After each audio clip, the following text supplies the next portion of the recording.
Hello दोस्तों, कैसे हैं आप सब। मैं आपका स्वागत करती हूं आपके अपने चैनल में। आज हम पढ़ने वाले हैं पार्ट 2, जॉर्ज पंचम की नाक की समरी। तो चलिए शुरू करते हैं। इससे पहले मैं आपको बता दूं कि इसके क्वेश्चन आंसर्स हम पहले ही डाल चुके हैं, तो आप हमारे चैनल पर जाकर देख सकते हैं। और अगर आपको पसंद आए तो आप हमारा चैनल भी सब्सक्राइब कर सकते हैं। तो चलिए समरी शुरू करते हैं। एक बार इंग्लैंड की रानी एलिजाबेथ अपने पति के साथ हिंदुस्तान आने वाली थी। रानी एक साथ हिंदुस्तान, पाकिस्तान तथा नेपाल के दौरे पर आने वाली थी।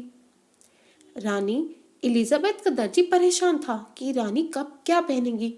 जमाना नया था, इसलिए रानी के लिए फोटोग्राफरों की फौज तैयार की गई। इंग्लैंड के अखबारों की कतरने यानी कटिंग्स अगले दिन भारत के अखबारों में दिखाई देती। रानी की जनपत्री से लेकर शाही महल में रहने वाले कुत्तों तक की तस्वीरें भारतीय अखबारों में छप गई। रानी के आने की तैयारी दिल्ली में हो रही थी, पर दूसरी ओर जॉर्ज पंचम की नाक पर बहस चल रही थी। दरअसल इस बीच जॉर्ज पंचम की लाट यानी मूर्ति से नाक गायब हो गई।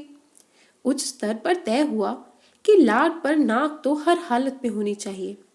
एक मूर्तिकार को बुलवाया गया। उसने कहा नाक लग जाएगी, पर यह पता लगाना होगा कि इस मूर्ति का पत्थर कब और कहां से आया था। पुरातत्व विभाग ने खोजने की कोशिश की, परंतु कोई विवरण नहीं मिला। मतलब उन्हें पता नहीं लग पाया कि पत्थर कब और कहां से आया था। मूर्तिकार ने देश भर में घूमकर पत्थर ढूंढने की कोशिश की, पर वैसा पत्थर कहीं नहीं मिला। मूर्तिकार ने सलाह दी कि देश के नेताओं की मूर्ति खंगाली जाए और जिस नेता की नाक फिट बैठती हो उसी को उतार कर जॉर्ज पंचम की लाट यानी कि मूर्ति पर लगा दी जाए।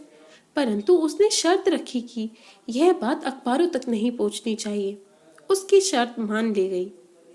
मूर्तिकार देश भर में घूमा, परंतु जॉर्ज पंचम की नाक सभी नेताओं तथा यहाँ तक कि छोटे बच्चों की मूर्ति की नाक से भी छोटी निकली। मूर्तिकार ने यह परेशानी विभाग को बताई। सब हताश हो गए। मूर्तिकार ने फिर एक बार पुरानी वाली शर्त दोहराई तथा बोला कि क्यों न किसी जिंदा आदमी की नाक लगा दी जाए। सभी ने एक दूसरे की ओर आश्चर्य से देखा, पर बाद में मूर्तिकार की बात मान ली गई। अगले दिन अखबारों में छपा कि नाक का मसला हल हो गया है। मूर्ति को जिंदा नाक लगा दी गई है, यानी ऐसी नाक जो पत्थर की प्रतीत नहीं होती। लेकिन उस दिन एक और बात गौर करने वाली थी।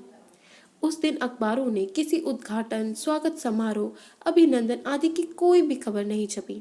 तो इस कहानी से लेखक हमें यह बता रहा है कि किस प्रकार एक मूर्ति के लिए, वो भी उस विदेशी की मूर्ति जिसने हम पर राज किया, हमें अपना गुलाम बनाया, उसकी नाक के लिए हमने एक जिंदा आदमी की नाक काट डाली।